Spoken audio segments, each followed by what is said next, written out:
Australia విధ్వంసకర opener David Warner తన కుటుంబానికి ఎంత ప్రాధాన్యత ఇస్తాడో ప్రత్యేకంగా చెప్పాల్సిన పనిలేదు. కాస్త విరామం దొరికినా కుటుంబంతోనే గడిపేస్తాడు. ఒక్క నిమిషం కూడా వృధా చేయకుండా తన సతీమణి కూతుర్లతో ఆస్వాదిస్తాడు. సోషల్ మీడియా వేదికగా ఫ్యామిలీతో కలిసి రీల్స్ చేస్తూ అభిమానులను అలరిస్తుంటాడు. 2015లో క్యాండీస్ను వివాహం చేసుకున్న వార్నర్ ఆమెపై తనకున్న ప్రేమను ఎప్పటికప్పుడు సోషల్ మీడియా వేదికగా చాటుకుంటాడు. అటు క్యాండీస్ కూడా వార్నర్పై తనకున్న ప్రేమను వ్యక్తపరుస్తూనే ఉంటుంది. గతంలో ఓ రేడియో షోలో క్యాండీస్ వార్నర్ తన లైంగిక జీవితంపై చేసిన బోల్డ్ కామెంట్స్ వైరల్గా మారాయి.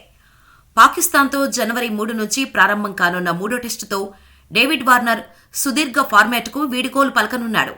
ఈ క్రమంలో వార్నర్పై క్యాండీస్కు ఉన్న ప్రేమను తెలియచేసేలా అతని అభిమానులు ఆమె చేసిన బోల్డ్ కామెంట్స్ను వైరల్ చేస్తున్నారు. 3 ఏళ్ల క్రితం 2020లో ది కైల్ అండ్ జాకీ ఓ షోలో పాల్గొన్న ఆమెను హోస్ట్ కిస్ కైల్ లైంగిక జీవితంపై బోల్డ్ ప్రశ్నలు అడిగారు. వార్నర్కు 3 వస్తే చేస్తాడు.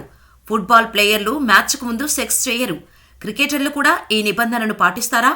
డేవిడ్ వార్నర్ తన మ్యాచ్కు ముందు సెక్స్ చేస్తాడా అని ప్రశ్నించాడు. దీనికి క్యాండీస్ అది డేవిడ్ వార్నర్ ఇష్టంపై ఆధారపడి ఉంటుందని తెలిపింది. అతనికి 3 వస్తే చేస్తాడని, లేకుంటే లేదని బదులిచ్చింది. అంతేకాని చేయకుండా ఉండవద్దనే రూల్తో అయితే ఏమీ ఉండడని స్పష్టం చేసింది.